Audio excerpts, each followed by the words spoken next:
Hello, friends. In this lecture, we will start chapter number 2, first law of thermodynamics. First law of thermodynamics it is defined as the energy can neither be created nor be destroyed, but it can be only change forms during energy transfer. એટલે કે જે energy છે એ આપણે create નથી કરી શકતા કે એનો નાશ નથી કરી શકાતો. એ એનર્જી છે એક ફોર્મમાંથી બીજા ફોર્મમાં ટ્રાન્સફર થાય છે. During interaction between system and surroundings the amount of energy gained by the system must be exactly equal to amount of energy lost by surrounding. હવે જો આપણે સિસ્ટમ અને સરાઉન્ડિંગ માટે ફર્સ્ટ લો ઓફ થર્મોડાયનેમિક્સની વાત કરીએ તો કે during interaction between system and surrounding, અહીંયા એક સિસ્ટમ અને સરાઉન્ડિંગ વચ્ચે જ્યારે પણ એનર્જીનું ઇન્ટરેક્શન થાય છે ત્યારે amount of energy gained by system must be exactly equal to the amount of energy lost by the surrounding. કે જે પણ એનર્જી સિસ્ટમ મેળવે છે એ જે સરાઉન્ડિંગ જે એનર્જી ગુમાવે છે એ બરાબર હોય છે. એનર્જી ગેઇન બાય સિસ્ટમ, જે એનર્જી સિસ્ટમ મેળવે છે energy lost by the surrounding, જે એનર્જી જે પણ સિસ્ટમ મેળવે એ સરાઉન્ડિંગ જે એનર્જી ગુમાવે છે એના બરાબર હોય છે. Energy can cross the boundary of close system. Basically it's two function heat and work. એટલે જે એનર્જી છે એ બે રીતે ટ્રાન્સફર થાય છે, હીટના ફોર્મમાં અને વર્કના ફોર્મમાં. જે ક્લોઝ સિસ્ટમ છે એની બાઉન્ડ્રીને ક્રોસ કરીને એનર્જી બે પ્રકારે હીટ અને વર્ક પ્રમાણે ટ્રાન્સફર થાય છે. હીટ એન્ડ વર્ક એટલે કે mechanical energy are mutually convertible between system and surroundings. Heat અને વર્ક છે એ બંને એકબીજા કન્વર્ટ થઈ શકે છે સિસ્ટમ અને સરાઉન્ડિંગ વચ્ચે.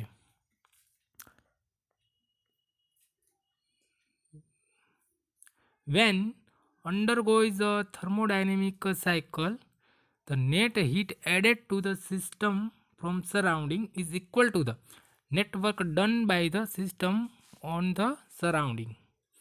હવે અહીંયા આપણે જોઈએ કે અહીંયા કોઈ સાયક્લિક પ્રોસેસ હોય તો એના માટે છે કે અહીંયા કે જે પણ સિસ્ટમ દ્વારા સરાઉન્ડિંગ દ્વારા જે પણ હીટ છે એ સિસ્ટમમાં એડ થાય છે.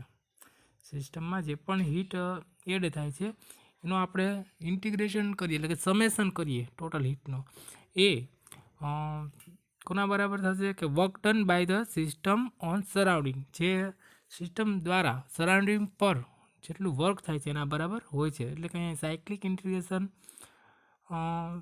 છે, cyclic integration delta Q is equal two cyclic integration delta W.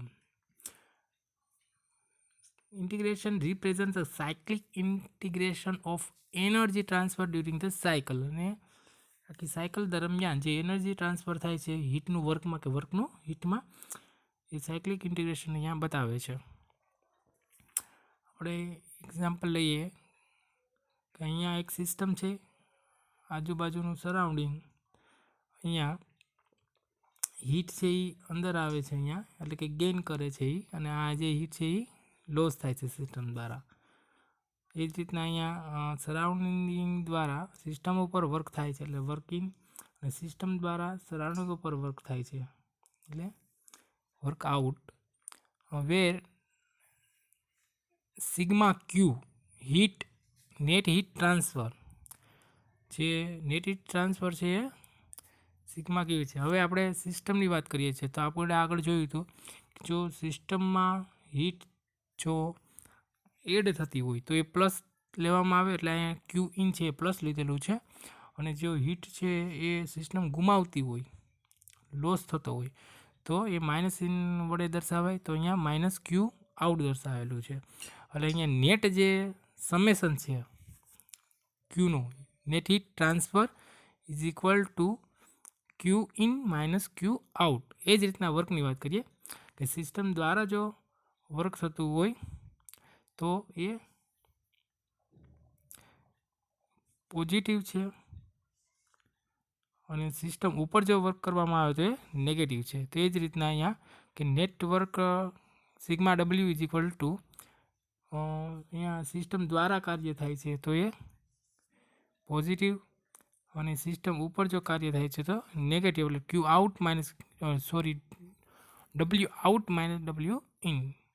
હવે આપણે જોઈએ કે delta E net change in total energy of system, એટલે અહીંયા આપણે sigma Q minus sigma W,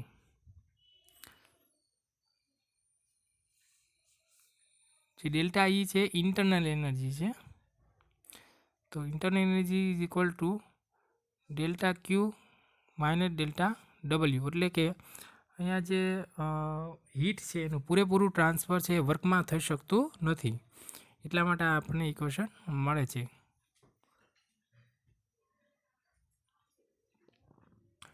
net energy transfer two or from system as heat or work transfer is equal to net increase or decrease into energy of the system.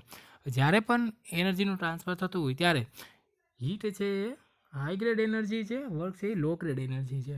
તો એને લીધે જે heat transfer છે ક્યુનું એ પૂરેપૂરું વર્કમાં નથી થતું, એટલા માટે આ ઇક્વેશન આપણને મળે છે Q minus W is equal to delta E.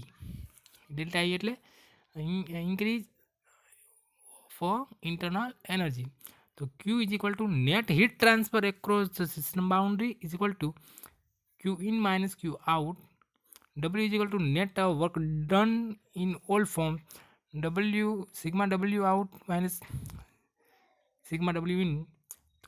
Delta E is equal to net change in total energy is equal to E2 minus E1. જો કોઈ પ્રોસેસ માટે હોય અને બે સ્ટેટ બતાવેલા હોય, સ્ટાર્ટિંગ સ્ટેટ અને એન્ડિંગ સ્ટેટ, તો અહીંયા delta E is equal to E2 minus E1 બનશે.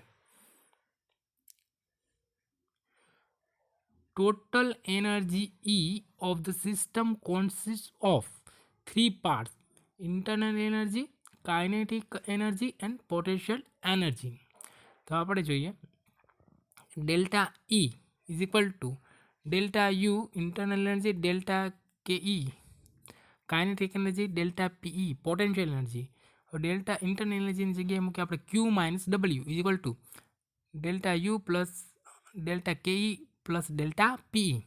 तो delta U is equal to change in internal energy is equal to mass into internal energy m U2 minus U1. એટલે જે આ internal energy છે એ specific internal energy છે. હવે જોઈએ આપણે delta K E is equal to 1/2 M C2 square minus C1 square. C1 એ velocity છે. હવે પીઈ જોઈએ આપણે mg Z2 minus Z1. Z એટલે એલિવેશન છે, પોટેન્શિયલ એનર્જી બતાવે છે. તો આપણે ફોર સ્ટેશનરી ક્લોઝ સિસ્ટમ માટે જોઈએ તો delta K E is equal to delta P is equal to 0. Kinetic energy અને પોટેન્શિયલ એનર્જી ક્લોઝ સિસ્ટમ માટે 0 હોય છે. તો ઇક્વેશન બનશે Q minus W is equal to delta U, change in internal energy.